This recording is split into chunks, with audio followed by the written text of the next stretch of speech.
Conversamos desde ya con Gloria Lazo, a quien le damos la bienvenida a nuestro programa. Gloria, bienvenida, por favor. Siéntete desde ya como en tu casa. Muchas gracias. Te veo, antes de entrar de lleno en nuestra conversación, te veo emocionada con las imágenes que acabamos de mostrar. Sí, me dio una pena terrible. ¿Por qué, Gloria? Porque es un dolor permanente, uno no se da cuenta porque lo tiene como sepultado. Pero uno empieza a oír las palabras de Allende y se va así en el tiempo a ese momento, que nosotros lo oímos, prendimos la radio y estaba hablando. Y es una cuestión que era tan tremendo sentir que estabas viviendo una tragedia en la historia. Debe ser como los uruguayos cuando se le iba cayendo el avión, que se daban cuenta que es lo que estaban viviendo. Era como sentir que la vida se te estaba quebrando inevitablemente, que nunca más la vida iba a ser lo que había sido. Gloria, partamos precisamente de ahí, de 1973.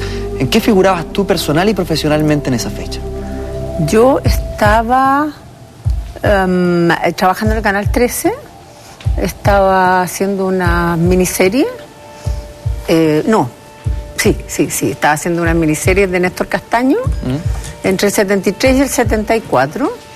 El 73, curiosamente, hice a la Virgen María en la noche de Navidad, y en una obra que se llama Navidad en el Circo. Y estaba en un grupo de teatro que se llamaba el Teatro El Errante, que justo ese año yo ya dejé de estar. Y en el Teatro La Católica también, donde yo había estudiado, que ahí los alumnos íbamos como haciendo pequeños roles.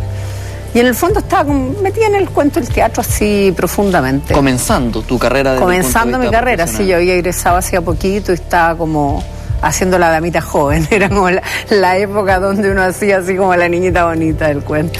Eso es lo laboral. En lo personal, ¿en qué estabas? En lo personal me había separado de Raúl Osorio, director de teatro, que me había casado bien chica, y estaba como el 73 más o menos me emparejé con Simón Morales, con el cual me tomaron porque estaba con él ese día, y después él se fue conmigo afuera de Chile. ¿Qué recuerdos tienes antes de llegar a ese momento que me imagino debe ser él o uno de los más crudos de tu vida, que es la detención por parte de la CNI? ¿Qué recuerdos tienes de la época previa, de la UP, del 70-73? Mira, yo tengo una imagen, es como la antítesis de lo que siempre la gente dice. Yo tengo una imagen de la gente llena de esperanza, llena de alegría, de nosotros yendo... Yo no estaba muy metida en política ni nada, pero igual iba a las manifestaciones. ¿No militabas en ningún partido? No militaba en ningún partido, pero iba a las manifestaciones y me acuerdo cientos de miles de personas subido arriba de los camiones de la basura, llegando a la Moneda, a la Plaza de la Constitución, y un mar de gente, y la gente toda muy feliz, toda la gente muy contenta, la gente con... Siento que había mucha esperanza, mucha esperanza, y había una sensación de dignidad, de que como que las personas habían llegado como a un lugar donde todos eran válidos, donde la opinión del obrero podía ser igual de importante que la de un profesional. Había como una especie de nivelación que para otros era un caos, que no estaba estratificada la sociedad en clases sociales, como que eso se había desarmado, se había como revuelto el naipe. Entonces yo tengo una sensación de gente cantando, de gente alegre, de una mezcla entre obreros y estudiantes. Nosotros íbamos mucho a trabajar a las poblaciones porque trabajamos con el Departamento de Extensión de la Católica. Entonces íbamos como a enseñar a cuidar a las guaguas, que la gente no hubiera violencia intrafamiliar y todo, a través del teatro, de pequeños sketches, de discusiones después con la gente. Entonces era como me acuerdo, una fábrica que los obreros habían hecho ellos mismos habían escrito una obra donde el jefe, o sea, se había ido el dueño de la fábrica, entonces cada carro eran como los problemas que habían en la fábrica y había un comité que eran los que iban en la locomotora. Entonces nos contaban esto y nosotros los asesorábamos y le decíamos cómo hacerlo, qué sé yo. Nosotros hicimos, con el Teatro El Errante, hicimos una gira al norte, hicimos talleres en la Universidad del Norte, en Tocopilla, en una cantidad de partes así, era muy lindo, la gente no había visto nunca teatro, entonces salían a la calle y nosotros le decíamos, señora, vamos a hacer una obra aquí en la plaza, y nadie sabía lo que era el teatro. Fue esa imagen tengo yo, una época como muy luminosa. muy luminoso. ¿Sabes de lo que me acabas de decir, lo que me llama la atención de inmediato, Gloria? Esa sensación que debe ser muy potente de saber que estás siendo parte de un proceso histórico importante. Claro. De estar consciente de que lo que estás viendo, lo que estás sintiendo, es algo que va a trascender. En virtud de lo mismo, la mañana del martes 11 de septiembre, ¿qué pasaba contigo? Uy, yo estaba pololeando con Simón, no hacía mucho, se había quedado ese día a alojar conmigo y teníamos que ir los dos a trabajar. Él trabajaba en Chile Films, él estaba estudiando en la Escuela de Arte de la Comunicación, era el presidente del centro de alumnos y los dos teníamos que hacer en la mañana temprano, entonces como nos despertábamos muy temprano y pusimos la radio. De hecho había una televisión que era la típica televisión antiguo en blanco y negro que tenía todo el mundo, pero no la prendimos. Pusimos la radio y estaban diciendo que se había alzado la Marina y que el presidente iba a La Moneda y fue una sensación así como, yo creo que si nos hubieran tirado, y después sentimos los rockets cuando bombardearon La Moneda. Yo vivía en La Reina, pero se sintieron los bombardeos así encima y tuvimos una discusión porque Simón se quería ir inmediatamente a un cordón donde se iba la gente de Chile Films y yo, que conocía a mi gente, le rogué que por favor no se fuera porque era poco probable que saliera con vida ahí. ¿Cómo yo conocía a mi gente? Es que mi papá era militar, entonces yo conocía bastante a los militares y yo pensé que iba a ser un poco lo que fue, a pesar de que nadie esperaba, todos hablábamos de un golpe de Estado. Yo lo digo en la obra de teatro que estamos haciendo ahora en Cienfuegos 39, que es un testimonio que no es mío, es de otra persona, pero que lo dice y me interpreta a mí y yo creo que a mucha gente. Todos hablábamos del golpe de Estado, pero nadie sabía realmente lo que era un golpe de Estado, ni mucho menos el dolor que eso podía significar. De familia militar, entonces, Gloria, ¿nunca hubo una conversación, un almuerzo de día domingo, en el cual tu padre ya anticipara que algo iba a pasar? ¿Se esbozaba por lo menos para ellos esa teoría? Papá. Es que mi papá estaba en retiro. Yeah. Mi papá se había caído en avión no hacía muchos años y se había retirado hacía muy poco. Discutíamos bastante de política, pero jamás nos iba a decir, si él hubiera, no tengo idea yo si él sabía que era golpe o no, jamás la vida nos habría dicho. Nunca fue un tema conversar. No, él era una persona súper de derecha. Entonces, cuando pasó esto, sí, y estábamos en esta discusión si ir o no ir a los cordones, si quedarnos en la casa, qué hacer, y empezó el último discurso de Allende. Y este es Radio Magallanes, y mi voz era callada, y ustedes sepan que van a ser perseguidos y se abrirán la Gran Alameda y todo. Y ahí los dos nos pusimos a llorar. Porque fue como una sensación de saber que el mundo que ese mundo se había terminado y que lo que venía de verdad iba a ser muy horrible. ¿Tú estabas consciente de lo que venía? Yo pensé que iba a ser muy horrible. Ahora, nunca me imaginé que iba a ser tan horrible como fue. Jamás. O sea, yo pensé que iban a perseguir a la gente, que iban a, no sé, que iban a tomar presa a personas y que iban a expulsar a alguna gente del país y que la democracia cristiana iba a tomar el gobierno, que por cierto la democracia cristiana pensaba lo mismo. Pero esta especie de persecución enloquecida que no paró más, yo creo que no se le imaginó a nadie, absolutamente nadie. Gloria, corrígeme si estoy equivocado, pero me da la sensación de que sentiste una suerte de desamparo por este último discurso de Allende, en el que terminaba un modelo que a ti te resultaba muy atractivo en ese momento, pero quizá, aquí es donde no sé, ¿te sentías un poco protegida por el hecho de ser hija de militar? Es que a mí jamás se me ocurrió que alguien me fuera a hacer algo a mí. No se me habría pasado por la mente. Yo no era militante en ningún partido, no estaba particularmente metida en política, entonces no tuve miedo, no se me ocurrió a mí que a mí me pudiera afectar. Yo pensé que iba a afectar porque se iba a quebrar el modelo político, claro, y se iba a acabar el sueño de una revolución en libertad, que en el fondo era la idea de sin perder la democracia poder llegar a una sociedad más justa, que era un poco lo que esperábamos todos. Cuando termina el último discurso de Allende, aquel discurso que ya es un clásico, forma parte de lo mítico en la política, en Radio Magallanes, ¿qué pasa inmediatamente después contigo y con quien era tu pareja en ese momento, Simón? Simón me dijo, mi mamá está sola, y agarró su bicicleta y se fue para su casa. Y me quedé sola yo. ¿Y ahí qué pasó contigo? Me quedé ahí. Bueno, después vino una amiga mía, nadie sabía que iba a haber toque de queda tampoco, vino una amiga que vivía cerca como a comentar, y en esto dijeron que había toque de queda, que no se podía salir a la calle. Mira, nosotros habíamos hecho una obra de teatro hacía poco que se llamaba Macondo, en la cual había una escena que nosotros habíamos discutido con el guionista, con el escritor, dramaturgo, donde después que llega la compañía bananera a Macondo y queda así, se acaba todo, había una escena donde las mujeres que habían sido jóvenes al principio decían, parece imposible, y toda la escena lo único que decían era parece imposible. Y nosotros le discutimos que era ridículo, que nadie iba a decir una cosa así. Y vino el golpe, y ese día lo comentamos con mi amiga que estudiaba cine, el hecho de que, de verdad, lo único que a uno se le ocurría decir era, parece imposible.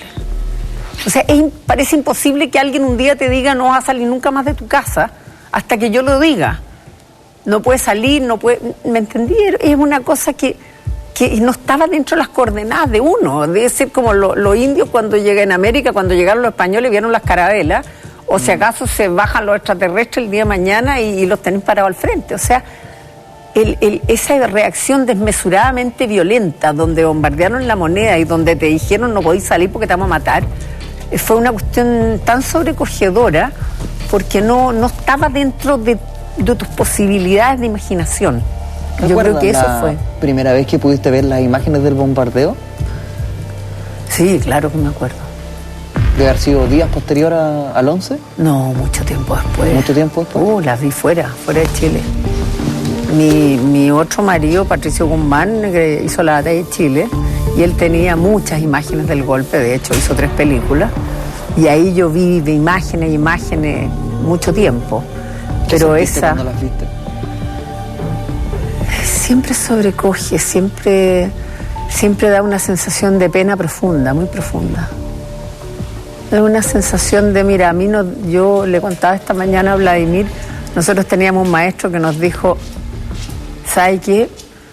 Glorita me decía, ¿sabe qué, Glorita? Haber sido tratados como personas, después de haber sido tratados siempre como animales, y volver a ser animal, mejor nunca hubiéramos sabido lo que era ser persona. Y yo creo que esa sensación tuvo mucha gente en Chile, mucha. Como que en el fondo uno dentro de todo tenía un medio, tenía un apoyo, tenía una cosa familiar y qué sé yo, pero eran tantas las personas que no tenían nada y que de verdad se ensañaron con la gente más pobre y más humilde, de verdad se ensañaron. Los meses posteriores, octubre, noviembre, diciembre del 73, ¿cuál era tu sensación? Horrible, una sensación... Mira, tomaron presa a mi mejor amiga de la vida, la Coca Rudolfi, que su papá era almirante. A la Coca la llevaron al regimiento Tacna y la torturaron mucho. De hecho, la dejaron sorda a un oído con secuelas para toda la vida. La tuvieron 2 años presa, al cabo de los cuales le hicieron un consejo de guerra y le dijeron que en realidad no había hecho nada, que no se preocupara, pero ya le habían reventado la vida, ¿me entendí? Esto fue en octubre. Y después una sensación, mucha gente, el nano de la Barra, que era hijo de don Pedro de la Barra, que era uno de los fundadores del teatro chileno, iba a buscar a su hijo al colegio con la Ana María Puga, que era otra actriz, y los ametrallaron en la puerta del jardín infantil. Y el niño ahí quedó huérfano viendo cómo mataban a sus padres. Fue una sensación de que el mundo se empezaba a derrumbar, que mucha gente, muchos amigos, mucha gente conocida de uno y querida, te llamaban por teléfono, te decían fulanito desapareció, menganito se asiló, este ya no está, a este otro lo mataron. Entonces era una sensación de que el mundo se empezaba a derrumbar, que todo podía pasarle a cualquier persona porque era una cuestión así... Estaban todos vulnerables. Como todo el mundo era muy vulnerable. Ahora... A mí me tomaron un año después, o sea, yo ya no se me había pasado por la mente que a mí me pudieran tomar presa para nada, ¿entendí? Porque el cuento del que nada hace, nada teme, lo repetían mucho, pero no era tan así. Antes de llegar a esa detención, Gloria, como te pregunté si en algún momento se conversó en tu familia por el hecho de ser tu padre un militar en retiro, el hecho de la posibilidad de un golpe de Estado, una vez que esto se materializa, una vez que tú te empiezas a enterar con dolor de torturas a tu amiga, por ejemplo, o a personas que tú conocías que iban siendo asesinadas o desapareciendo en extrañas circunstancias, ¿le dijiste algo alguna vez a tu papá? ¿Le preguntaste? No, yo tuve muchas peleas con mi papá, muchas. Peleamos mucho en la vida, y para él fue muy fuerte porque por sobre sus ideas y su lealtad al ejército, porque yo siento que los militares tienen un sentido de la lealtad muy fuerte. Entonces, en el fondo, yo creo que siguieron a Pinochet ni siquiera porque estuvieran tan de acuerdo, sino por un sentido de lealtad. Entonces, por eso tampoco entiendo cómo nadie hizo nada cuando mataron al general Prats, que era el superior de todos ellos. Yo creo que mi papá tenía una lealtad muy grande hacia el ejército, y para él fue muy terrible porque también yo era su hija, entonces, que fue un poco lo que le pasó al papá de la Coca Ruolfe también. El papá de la Coca también era un almirante, había sido juez de la Marina y sido casi comandante en jefe, poco menos, y de repente se encuentran con sus hijas convertidas no solo en el enemigo, sino que sabiendo que no solo las podían matar, sino que ni siquiera sabiendo dónde estaban. Entonces fue una época muy fregada porque era una sensación de que el mundo se estaba quebrando por todas partes, ¿me entendés? Y bueno, de repente volvió como el mundo antiguo, de cuando yo era chica. Yo había estado en un colegio monja, súper tradicional, donde salía en el zigzag cuando tenía 15 años, y de repente volvió como a la vida social, como la gente sacándose fotos para el diario, como todo estratificado de nuevo, como todos los viejos valores que uno pensaba que se habían acabado, volvieron todos. La gente ya te volvió a decir patroncita, unas cosas así que era impensable. Y el miedo y la delación, porque también la mala clase de las personas es alucinante. Yo me acuerdo de haber visto viejas en el barrio que estaban todo el día mirando por la ventana para ver a quién podían delatar. O sea, y además que llamaban a la delación, por supuesto. Entonces la gente hizo venganzas personales, acusaron de cosas a personas que no habían hecho nada, por qué sé yo, por venganza, por el marido, por lo que fuera. Entonces, y después cuando se empezó a saber que la gente desaparecía, se empezó a saber que la gente estaba siendo tremendamente perseguida, la gente te decía que no, que era mentira. No, se fue con otra mujer, no, lo abandonó. O sea, además de una falta de respeto tan horrible, yo después que salí de la DINA, gente me discutía que era mentira que nos habían detenido desaparecidos, que era mentira que era campaña del comunismo internacional. Entonces, finalmente uno cree lo que quiere creer también, ¿me entendés? Se hizo hasta ahora, incluso. Sí. Hay mucha gente que mantiene que el hecho de que no hubo torturas, por ejemplo. Bueno, yo estuve, claro, no, y además que es una especie como de algo horrible, que es como una especie de como, tiene como escalas la tortura. Entonces, si a ti no te sacaron los ojos o no te violaron, entonces como que no fue nada. O sea, el hecho que venga una gente con una ametralladora en la mitad de la noche y te saquen de tu casa con los ojos vendados y te lleven a un lugar horrendo y no sepas qué van a hacer contigo, eso parece que no cuenta, ¿me entiendes? Lo que cuenta es si te pusieron corriente 3 días o 5 o una semana, o si te torturaron 500 tipos. Es una cosa muy rara, hay como una sensación de irrealidad. O sea, como que la gente no ha medido, la gente que no lo vivió, no ha medido lo horrible que es. Oye, cuando se le muere un hijo de cáncer o choca un cabro en auto, todo el mundo queda destrozado. O sea, imagínate el dolor de las personas que de repente un día su hijo no estuvo más, o su papá, o su marido, o su mamá. Es muy fuerte, es muy fuerte, muy doloroso, de verdad. Antes de llegar al año 1974, que es un año muy doloroso por el hecho de tu detención por parte de la DINA, me llama la atención otra cosa que dice. El hecho de que tú dices, da la impresión de que el mundo se estuviese cayendo a pedazos. En periodismo siempre se nos enseña la proximidad de la noticia. Cuanto más cerca la sientas, más te duele por razones obvias. Cuando tú empiezas a saber que hay muchas escenas de dolor en este Chile que estaba cambiando, pero cuando empiezas a notar, me imagino con mucha tristeza, que esas escenas de dolor están al lado tuyo, que son compañeros de teatro. ¿Cómo se manejan esas emociones cuando tú dices, esta avalancha se viene y se viene hacia mí? No sé, yo creo que uno no lo mide tanto. Cuando tienes las cosas tan encima, tú reaccionas al momento nomás. Después, con la perspectiva de los años, te das cuenta de lo horrible que era y del estado de angustia en que vivía. Ahora, yo dentro de eso estaba como súper feliz porque yo tenía mi pareja con el Simón, lo pasábamos regio, teníamos perros, teníamos gatos, teníamos conejos y teníamos una casa en Barnechea donde llegaban todos los tíos y los primos y todos los papás de los amigos que se habían ido. Entonces, todos los domingos teníamos como 500 personas haciendo picnic en la casa y tocábamos guitarra y en el fondo nos trataba de mantener como la alegría de la vida, porque era tan fuerte todo lo que pasaba y todo lo que se sabía y lo que se susurraba por debajo, porque no se sabía nada oficialmente en el fondo. ¿Qué se susurraba? ¿Qué te llegaba? ¿Qué te generaba especial conmoción? Que la gente desaparecía, que no se sabía dónde estaban, que las personas estaban en su casa y de repente se empezó a saber esto de la DINA, porque al principio no existía. Al principio llegaban militares y tomaban presa a la gente, como fue el caso de la Coca, y se la llevaban a un regimiento y tú sabías que estaba ahí, que la habían torturado. De hecho, la torturó un señor capitán Echeverría que era militar. Pero después empezó esta cosa de la DINA, que era como la Gestapo en Alemania, que era un servicio secreto, que todo era secreto y que se raptaban a la gente por las calles. La gente iba por la calle y de repente pasaba un auto y lo metían adentro y nunca más se volvía a saber, como fue el caso de la Carmen Bueno y Jorge Miller, que era compañera mía en la universidad, que era la niña más linda de la universidad. Nunca más se volvió a saber de ella. Después el papá y la mamá se murieron de cáncer, por supuesto. Entonces esos dolores tan fuertes y que le pasaron a tanta gente, son casi 100.000 personas las que de una u otra manera fueron golpeadas. Nosotros en la obra que se refiere a la gente que volvió en los años 80, buscábamos, investigábamos en el Fond Verbales, en el Rettig, etc. Y el 44% de la gente tenían menos de 30 años, de la gente que fue asesinada o torturada.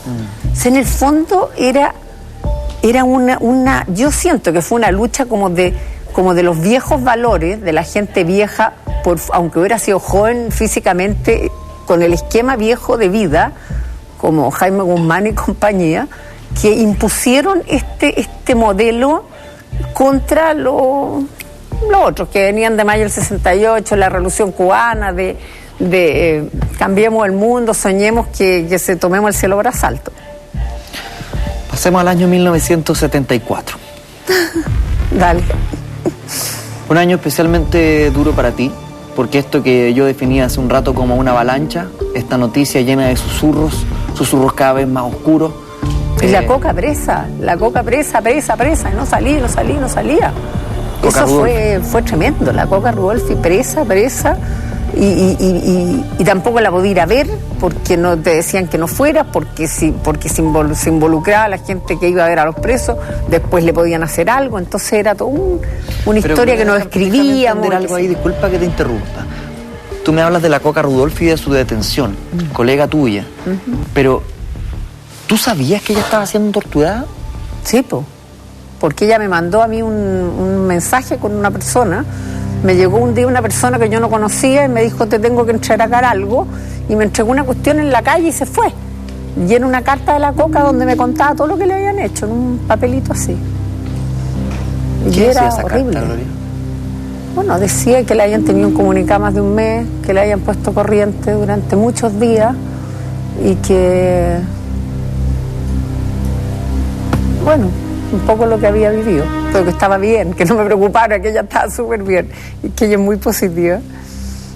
Y fue fuerte eso, porque éramos muy, muy cercanas, ¿me entendía? Como si hubiera sido mi hermana.